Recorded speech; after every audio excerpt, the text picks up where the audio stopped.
Le Saint-Esprit, Gustave Toffel, pasteur. Ouvrage publié en 1980. Gustave Toffel lui-même étant né en 1839 et décédé en 1917. L'on pouvait dire, au XIXe siècle, que le Saint-Esprit était le grand inconnu. Ce n'est plus tout à fait le cas, aujourd'hui grâce en partie à des hommes comme Adolphe Monod, Finney, McConkie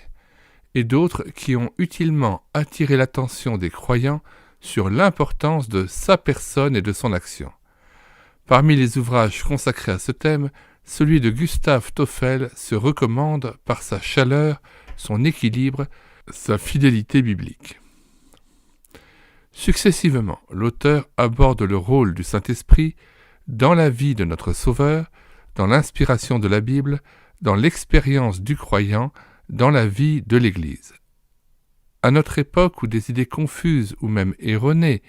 risquent de troubler les fidèles, ces pages déjà anciennes, mais qui n'ont aucunement vieilli, serviront d'utile mise au point dont le peuple de Dieu ne pourra que profiter. Jules Marcel Nicolle. Nous mettons dans les commentaires de cette vidéo, comme à l'ordinaire, le plan de cet ouvrage, mais aussi le lien de téléchargement gratuit de ce livre,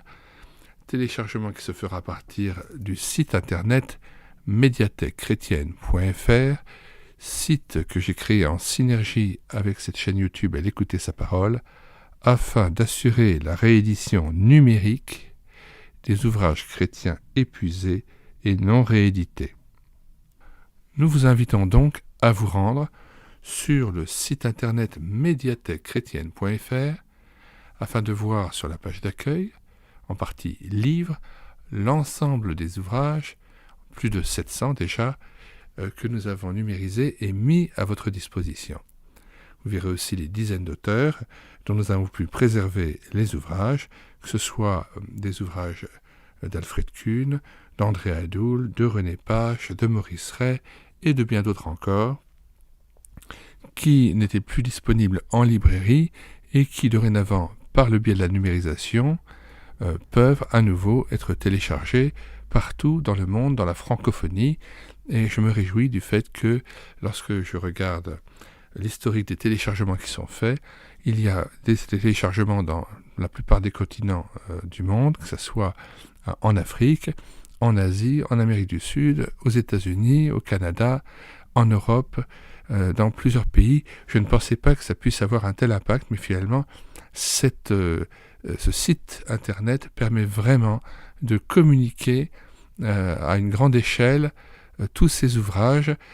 qui parfois n'existent plus qu'à un exemplaire en France et finalement maintenant peuvent être multipliés par la magie d'Internet et être redonnés à disposition de l'Église.